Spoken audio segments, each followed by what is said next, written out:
ಎಲ್ಲರಿಗೂ ನಮಸ್ಕಾರಗಳು. ನಾನು ಡಾಕ್ಟರ್ ನಾಗರತ್ನ ಅಶೋಕ್ ಭಾವಿಕಟ್ಟಿ.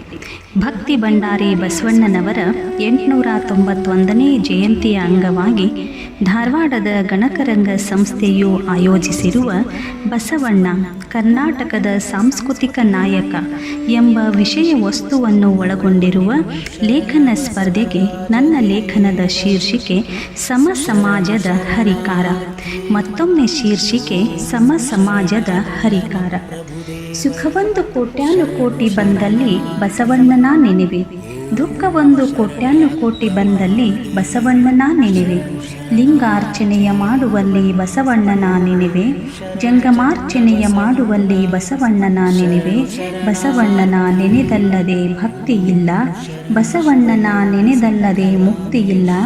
ಇದು ಕಾರಣ ಕಲಿದೇವರ ದೇವ, ಬಸವ ಬಸವ ಬಸವ ಎನ್ನುತ್ತಿದ್ದೆನಯ್ಯ ಎಂದು ಮಡಿವಾಳ ಮಾಚಯ್ಯನವರು ತಮ್ಮ ಒಂದು ವಚನದಲ್ಲಿ ಹೇಳುತ್ತಾರೆ. ಷಣ್ಮುಖ ಶಿವಯೋಗಿಗಳು ಬಸವಣ್ಣನೇ ಲಿಂಗವೆನಗೆ, ಬಸವಣ್ಣನೇ ಜಂಗಮವೆನಗೆ, ಬಸವಣ್ಣನೇ ಗುರುವೆನಗೆ, ಬಸವಣ್ಣನೇ ಪಾದೋದಕ ಪ್ರಸಾದವೆನಗೆ, ಬಸವಣ್ಣನೇ ವಿಭೂತಿ ರುದ್ರಾಕ್ಷಿ ಮಂತ್ರವೆನಗೆ, ಬಸವಣ್ಣನೇ ಅಷ್ಟಾವರಣ ಪಂಚಾಚಾರವೆನಗೆ, ಬಸವಣ್ಣನೇ ಶಟಸ್ಥಲ ಸದಾಚಾರವೆನಗೆ. ಹಾಸಿಕೊಂಡು ಹೊದ್ದುಕೊಂಡು ಹೊಂದಿಕೊಂಡು ಬಸವ ಬಸವ ಬಸವ ಎನ್ನುತ್ತಿದ್ದೆನಯ್ಯ ಅಖಂಡೇಶ್ವರ ಎಂದು ಹೇಳುತ್ತಾರೆ. ಎನ್ನ ತನು ನಿಮ್ಮ ಸೇವೆಯಲ್ಲಿ ಸವೆದು, ಎನ್ನ ಮನ ನಿಮ್ಮ ನೆನಪಿನಲ್ಲಿ ಸವೆದು, ಎನ್ನ ಅರಿವು ನಿಮ್ಮ ಘನತೆಯಲ್ಲಿ ಸವೆದು, ನಿಶ್ಚಲ ನಿಜಕ್ಯವಾಗಿ ಬಸವಪ್ರಿಯ ಕೂಡಲ ಸಂಗಯ್ಯ ಎಂದು ಹಡಪದ ಅಪ್ಪಣ್ಣನವರು ಬಸವಣ್ಣನವರಲ್ಲಿ ಸಮರ್ಪಣಾ ಭಾವವನ್ನು ಹೊಂದಿರುವುದಾಗಿ ವ್ಯಕ್ತಪಡಿಸುತ್ತಾರೆ. ಎನಗೆ ಲಿಂಗವೂ ನೀನೇ ಬಸವಯ್ಯ, ಎನಗೆ ಸಂಘವೂ ನೀನೇ ಬಸವಯ್ಯ, ಎನಗೆ ಪ್ರಾಣವು ನೀನೇ ಬಸವಯ್ಯ, ಎನಗೆ ಪ್ರಸಾದವು ನೀನೇ ಬಸವಯ್ಯ, ಎನಗೆ ಪ್ರಭೆಯ ಮೂರ್ತಿಯು ನೀನೇ ಬಸವಯ್ಯ, ಎನಗೆ ಸಂಗಯ್ಯನೂ ನೀನೇ ಬಸವಯ್ಯ ಎಂದು ತನ್ನ ಸರ್ವಸ್ವವೂ ಬಸವಣ್ಣನೇ ಎಂಬ ಭಾವವನ್ನು ನೀಲಾಂಬಿಕಾ ತಾಯಿಯವರು ಹೊಂದಿದ್ದಾರೆ. ಯಾಕೆ 12ನೇ ಶತಮಾನದ ಶರಣರಿಂದ ಹಿಡಿದು ನಾವು ನೀವು ಎಲ್ಲರೂ ಬಸವಣ್ಣನವರನ್ನು ಇಷ್ಟೊಂದು ಸ್ಮರಿಸುತ್ತೇವೆ, ಇಷ್ಟೊಂದು ಪೂಜಿಸುತ್ತೇವೆ, ಅಷ್ಟೊಂದು ಸಮರ್ಪಣಾ ಭಾವವನ್ನು ಹೊಂದಿದ್ದೇವೆ ಎಂದರೆ 12ನೇ ಶತಮಾನದ ಬಸವಣ್ಣನವರ ಕಾಲವು ಕರ್ನಾಟಕದ ಇತಿಹಾಸದಲ್ಲಿಯೇ ಎಲ್ಲ ದೃಷ್ಟಿಯಿಂದಲೂ ಸರ್ವಕಾಲ ಎನಿಸಿದೆ. ವಿಶ್ವಗುರು ಬಸವಣ್ಣನವರ ಮುಖಂಡತ್ವದಲ್ಲಿ ಸಮಾಜೋಧಾರ್ಮಿಕ ಚಳುವಳಿ ನಡೆದು ಮನುಕುಲದ ಉದ್ಧಾರವಾಗಿದೆ. ಬಸವಣ್ಣನವರು ನುಡಿದಂತೆ ನಡೆದು ಬದುಕಿನ ಪಥ್ಯಕ್ಕೆ ದೀವಿಕೆಯಾಗಿದ್ದಾರೆ. ಭಕ್ತಿಯು ಎಲ್ಲೆಲ್ಲೂ ತನ್ನ ಬೆಳಕು ತುಂಬಿ ಕತ್ತಲೆಯನ್ನು ಮೌಢ್ಯತೆಯನ್ನು ಹೊಡೆದು ಓಡಿಸಿದ ಕಾಲವಾಗಿದೆ. ಬಸವಣ್ಣನವರ ಆದರ್ಶ ಜೀವನ ಪಥವೇ ದೇವಪಥವಾಗಿದೆ. ಕಾಯಕ ದಾಸೋಹ ಪರಿಕಲ್ಪನೆಯಲ್ಲಿ ಅರಿವು ಆಚಾರಗಳ ಸೌಧವನ್ನು ಕಟ್ಟಿ ಬೆಳೆಸಿದವರು ಬಸವಣ್ಣನವರು. ಮೂಢತೆಯಲ್ಲಿ ಮೂಲೆಗುಂಪಾಗಿದ್ದವರಿಗೆ ಆತ್ಮಸ್ಥೈರ್ಯವನ್ನು ತುಂಬಿ ಸ್ವತಂತ್ರ ವಿಚಾರಶೀಲರನ್ನಾಗಿಸಿ ಎದೆಯುಬ್ಬಿಸಿ ಬದುಕುವುದನ್ನು ಕಲಿಸಿಕೊಟ್ಟವರು ಬಸವಣ್ಣನವರು. ಆ ಕಾರಣಕ್ಕಾಗಿ ಕಲ್ಯಾಣವು ಪ್ರಣತಿಯಾಯಿತು, ಭಕ್ತಿರಸವೇ ಎಣ್ಣೆಯಾಯಿತು, ಸನ್ನಡತೆಯೇ ಭಕ್ತಿಯಾಯಿತು. ಬಸವಣ್ಣನವರೇ ಜ್ಞಾನ ಜ್ಯೋತಿಯಾಗಿ ಎಲ್ಲರಲ್ಲೂ ಶಿವಪ್ರಕಾಶವನ್ನು ಕಾಣುವಂತೆ ಮಾರ್ಗದರ್ಶಿಯಾಗಿ ತಮ್ಮ ಇಡೀ ಜೀವನವನ್ನೇ ಸಮಾಜಕ್ಕಾಗಿ ಸವೆಸಿ ಸಾಮಾನ್ಯ ಜನರ ಹೃದಯ ಸಾಮ್ರಾಜ್ಯದಲ್ಲಿ ಶಾಶ್ವತ ಸ್ಥಾನವನ್ನು ಗಳಿಸಿಕೊಂಡವರು ಬಸವಣ್ಣನವರು. ಮನುಷ್ಯನನ್ನು ಮಹಾದೇವನನ್ನಾಗಿ ಮಾಡುವುದು ಬಸವಣ್ಣನವರ ಗುರಿಯಾಗಿತ್ತು. ಮನುಷ್ಯನಾಗಿ ಹುಟ್ಟಿ ಮನುಷ್ಯನಾಗಿ ಸಾಯುವುದು ಮುಖ್ಯವಲ್ಲ, ಮನುಷ್ಯನಾಗಿ ಹುಟ್ಟಿ ಮಹಾದೇವನಾಗಿ ಪರಿವರ್ತನೆಯಾಗುವುದರಲ್ಲಿ ಜೀವನದ ಸಾರ್ಥಕತೆ ಇದೆ ಎಂದು ತೋರಿಸಿಕೊಟ್ಟವರು ಬಸವಣ್ಣನವರು. ಜಾಗತಿಕ ಇತಿಹಾಸದಲ್ಲಿಯೇ ಮಾನವನಾಗಿ ಮಾನವೀಯತೆಯಿಂದ ಬದುಕಬೇಕು ಎನ್ನುವ ನಿಟ್ಟಿನಲ್ಲಿ ತಾವೂ ಬದುಕಿ ಪ್ರಾಯೋಗಿಕವಾಗಿ ನುಡಿದಂತೆ ನಡೆದವರು ಬಸವಣ್ಣನವರು. ಬಸವಣ್ಣನವರು ಸುಮ್ಮನೆ ಒಂದಿಷ್ಟು ಧಾರ್ಮಿಕ ವಿಚಾರಗಳನ್ನು, ಸುಮ್ಮನೆ ಒಂದಿಷ್ಟು ಆಧ್ಯಾತ್ಮಿಕ ಚಿಂತನೆಗಳನ್ನು ಜನರಲ್ಲಿ ಬಿತ್ತಬೇಕು ಅಂತ ಬಂದವರಲ್ಲ. ಅವರು ಆಳು ಅರಸ ಅಂತಕ್ಕಂತಹ ವರ್ಗ ಭೇದವನ್ನು, ಅಂತ್ಯಜ ಕುಲಜ ಎಂಬ ಜಾತಿ ಭೇದವನ್ನು, ಸ್ತ್ರೀ ಪುರುಷ ಎಂಬ ಲಿಂಗಭೇದವನ್ನು ತೊಡೆದುಹಾಕಿ ತಾತ್ವಿಕ ತಳಹದಿಯ ಮೇಲೆ ಸಾತ್ವಿಕ ಸಮಾಜ ನಿರ್ಮಾಣ ಮಾಡಬೇಕು ಅಂತ ಬಂದವರು. ಬಸವಣ್ಣನವರು ಒಂದು ಪ್ರಭುತ್ವದಲ್ಲಿ ಇದ್ದವರು. ಪ್ರಭುತ್ವದಲ್ಲಿ ಇದ್ದು ಪ್ರಜಾಪ್ರಭುತ್ವವನ್ನು ಪ್ರತಿಪಾದಿಸಿದ ಮೊದಲ ವ್ಯಕ್ತಿ ಎಂದರೆ ಅದು ಬಸವಣ್ಣನವರು. ಬಸವಣ್ಣನವರು ಒಂದು ಸಮಾಜದ ನಾಯಕರಾಗಿದ್ದು ಅವರು ಇಡೀ ಸಮಾಜದ ನಾಯಕತ್ವವನ್ನು ವಹಿಸಿಕೊಳ್ಳಬಹುದಿತ್ತು. ಆದರೆ ಸಮೂಹ ನಾಯಕತ್ವವನ್ನು ಪ್ರತಿಪಾದಿಸಿದವರು ಬಸವಣ್ಣನವರು. ಬಿಜ್ಜಳನ ಭಂಡಾರದ ವಿಷಯ ಬಂದಾಗ ಊರ ಮುಂದೆ ಹಳ್ಳ ಹರಿಯುತ್ತಿರಲು ಬಿಜ್ಜಳನ ಭಂಡಾರ ಎನೆಗೆ ಕೈಯ ಎಂದು ಸ್ವಾಭಿಮಾನದಿಂದ ತಲೆಯ ಮೇಲಿನ ಕಿರೀಟ ತೆಗೆದು ಕೆಳಗಿಟ್ಟು ಮಾತನಾಡಿದವರು ಬಸವಣ್ಣನವರು. ಬಸವಣ್ಣನವರು ಕೇವಲ ಆಧ್ಯಾತ್ಮಿಕ ಚಿಂತಕರಾಗಿರಲಿಲ್ಲ, ಅವರು ಒಬ್ಬ ರಾಜಕೀಯ ಚಿಂತಕರು, ಸಮಾಜದ ಹರಿಕಾರರು, ಅರ್ಥಶಾಸ್ತ್ರಜ್ಞರು, ನೊಂದವರ ಕಣ್ಮಣಿ, ದೀನ ದಲಿತರ ನೇತಾರ, ಜಗಜ್ಯೋತಿ, ಯುಗ ಪುರುಷ, ವಿಶ್ವಗುರು, ಪವಾಡ ಪುರುಷರೂ ಆಗಿದ್ದರು. ಅವರು ನೀರಿನ ಮೇಲೆ ನಡೆದಾಡಿ ಪವಾಡ ಮಾಡಿದವರಲ್ಲ, ಗಾಳಿಯಲ್ಲಿ ತೇಲಾಡಿ ಪವಾಡ ಮಾಡಿದವರಲ್ಲ, ಕಲ್ಲು ಗಾಜು ಕಟ್ಟಿಗೆಗಳನ್ನು ನುಂಗಿ ಪವಾಡ ಮಾಡಿದವರಲ್ಲ. ಒಬ್ಬ ಕಳ್ಳ ಮನೆಗೆ ಬಂದಾಗ ಕಳ್ಳನ ಮನೆಗೊಬ್ಬ ಬಲುಗಳ್ಳ ಬಂದರೆ ಕೂಡಲ ಸಂಗಮನಲ್ಲದೆ ಮತ್ತಾರು ಎಂದು ಕೇಳುವ ಮೂಲಕ ಆತನನ್ನು ಉತ್ತಮ ಶರಣನನ್ನಾಗಿಸಿ ಕಲ್ಯಾಣದ ಶರಣರಿಗೆ ವಚನಗಳ ರಚನೆಗೆ ತಾಡೋಲೆ ಪತ್ರಗಳನ್ನು ತರುವಂತಹ ಉತ್ತಮ ಕಾಯಕಕ್ಕೆ ಹಚ್ಚಿ ಅವನ ಮನ ಪರಿವರ್ತನೆಯಂತಹ ಪವಾಡ ಮಾಡಿದವರು ಬಸವಣ್ಣನವರು. ಮಾದಾರ ಧೂಳಯ್ಯನವರಲ್ಲಿರುವ ಕಾಯಕ ನಿಷ್ಠೆಯನ್ನು ಪ್ರತಿಯೊಬ್ಬ ಶರಣರಲ್ಲಿ ಮೂಡಿಸುವಂತಹ ಪವಾಡ ಮಾಡಿದವರು ಬಸವಣ್ಣನವರು. ಸ್ವಾರ್ಥ ಭಕ್ತಿ ತುಂಬಿರುವ ಸಮಾಜದಲ್ಲಿ ವ್ಯಾಧಿ ಬಂದರೆ ಹೊರಲು, ಬೇನೆ ಬಂದರೆ ನರಳು, ಸಾವು ಬಂದರೆ ಸಾಯಿ, ಅದಕ್ಕೆ ಆ ದೇವರ ಹಂಗೇಕೆ ಎಂಬ ನಿಸ್ವಾರ್ಥ ಭಕ್ತಿಯನ್ನು ಬಾಪುಲದ್ದೆಯ ಸೋಮನಂಥವರಲ್ಲಿ ತುಂಬಿದವರು ಬಸವಣ್ಣನವರು.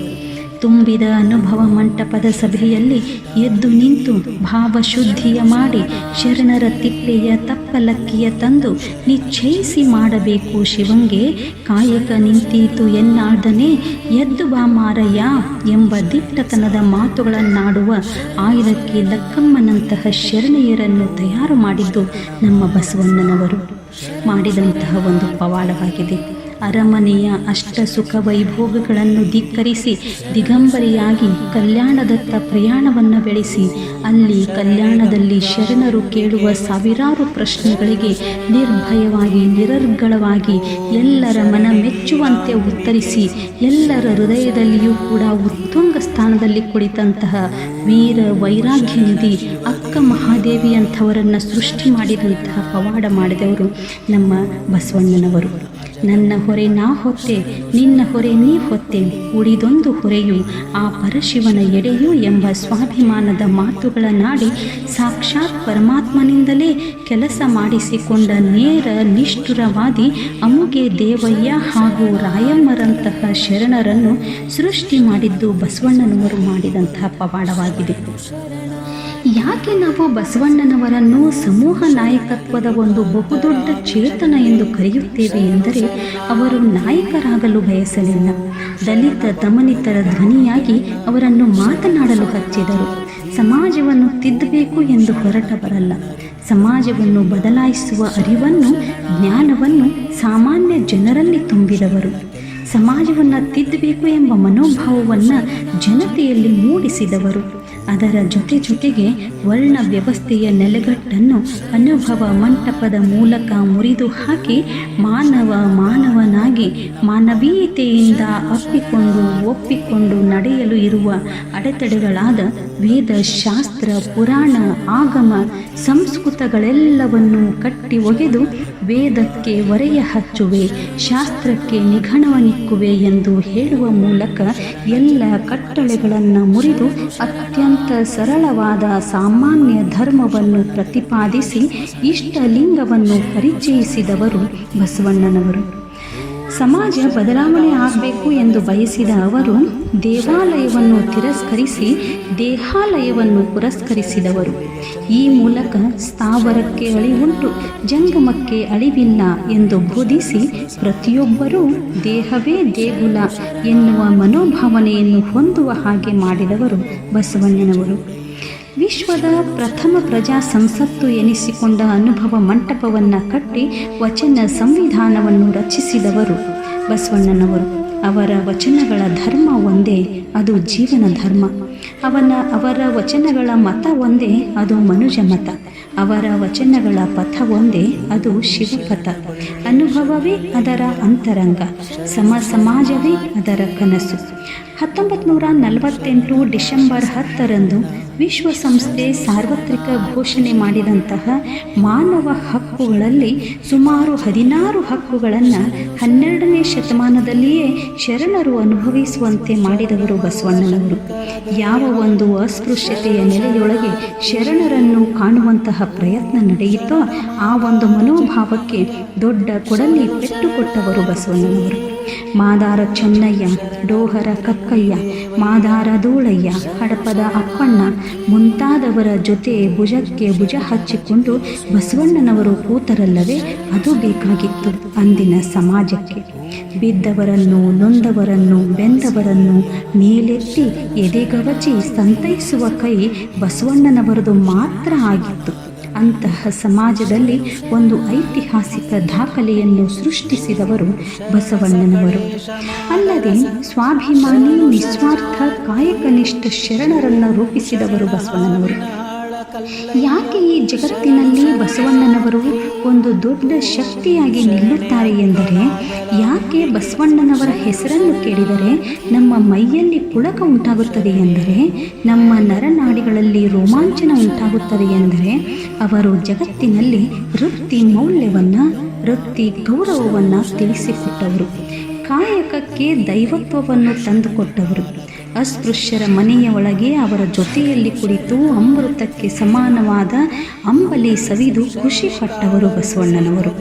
ಅವರು ಎಂತಹ ಸ್ವಾಭಿಮಾನಿ ಶರಣರನ್ನು ಸೃಷ್ಟಿ ಮಾಡಿದ್ದರು ಎಂದರೆ, ಅನಿವಾರ್ಯ ಕಾರಣದಿಂದ ಕಕ್ಕನಿಯನ ಮನೆಯ ಪ್ರಸಾದವನ್ನು ತಿರಸ್ಕರಿಸಿ ಹೋದ ಬಸವಣ್ಣನವರು ಮರಳಿ ಅವರ ಮನೆಯ ಪ್ರಸಾದಕ್ಕಾಗಿ ಸುಮಾರು 12 ವರ್ಷ ಕಾಯಬೇಕಾಯಿತು ಎಂದರೆ ಅಂತಹ ಸ್ವಾಭಿಮಾನವನ್ನು ತುಂಬಿದವರು ಬಸವಣ್ಣನವರು. ಅಷ್ಟೇ ಅಲ್ಲ, ಹರಳಯ್ಯನವರು ಮಾಡಿದ ಪಾದುಕೆಯನ್ನು ಕೈಯಿಂದ ಮುಟ್ಟುವುದು ಮಾತ್ರವಲ್ಲ, ಅವುಗಳನ್ನು ತಲೆಯ ಮೇಲೆ ಇಟ್ಟುಕೊಂಡರಲ್ಲವೇ ಅದು ಇಡೀ ಜಗತ್ತಿನಲ್ಲಿಯೇ ಪ್ರಥಮ ಉದಾಹರಣೆಯಾಗಿ ನಿಲ್ಲುತ್ತದೆ. ಜಗತ್ತಿನಲ್ಲಿ ಎಲ್ಲಿಯಾದರೂ ಮಾನವ ಇತಿಹಾಸದಲ್ಲಿ ತುಲನೆ ಮಾಡಬೇಕಾಗಿತ್ತು ಎಂದರೆ ನಮಗೆ ಸಿಗಬಹುದಾದ ಏಕೈಕ ಉದಾಹರಣೆ ಎಂದರೆ ಬಸವಣ್ಣ.